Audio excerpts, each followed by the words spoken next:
Welcome to our channel. Today we how to backup Shopify product images to AWS S3 for resilience step by step clearly. Start by logging into your Shopify admin account. Navigate to the Products section from the left menu. Select the product whose images you want to download. Scroll down to the Images section. Right-click on each image and choose Open Image in New tab. Copy the URLs of each image from the new tabs. Next, open a web browser and log into your AWS Management Console. Navigate to the S3 service. Click on Create Bucket. Enter a unique name for your bucket and choose a region. Select Block all public access to ensure your images are secure. Click Create Bucket to finalize your setup. Now, click on your newly created bucket.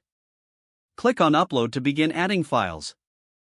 Select the Add Files option.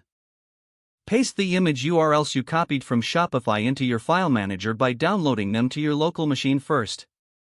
Choose the images you want to upload and click Open. Once your images are selected, click on Upload. After the upload completes, verify that all images are present in your S3 bucket. Set permissions for your images if necessary, ensuring they are not publicly accessible unless required. To maintain organization, consider creating folders for different products or categories. For further resilience, consider enabling versioning in your S3 bucket settings. Review your settings and confirm that your backup strategy is in place. Congratulations, you have successfully backed up your Shopify product images to AWS S3. If the page does not load, refresh the browser or try again in a private or incognito window. Make sure you are using the correct email address, then retype it carefully to avoid small typos. If your password is not accepted, use the reset option and create a new strong password you can remember.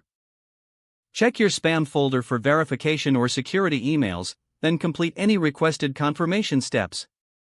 Enable two-factor authentication if available to improve account security and reduce unauthorized access risk. After signing in, review your profile details so your contact information and settings are accurate and current. If you see an error message, note it down and try again after restarting your device and internet connection. Log out when you finish, especially on shared devices, to keep your account and payment information secure. Don't forget to like this video and subscribe to our channel for more step-by-step tech guides.